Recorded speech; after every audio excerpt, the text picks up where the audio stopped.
Poaching en masse is interesting.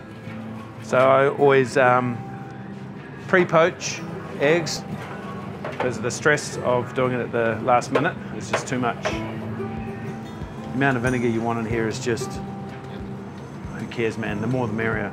Now you don't want your eggs to taste like vinegar, but so they will taste like vinegar until we put them in the cold water, and that'll dilute it. And when we cook them up again, they shouldn't really taste the vinegar. Okay. So as quickly as you can, quickly but diligently, so you don't, smack it, and just put them in. You ready? Yep. And go.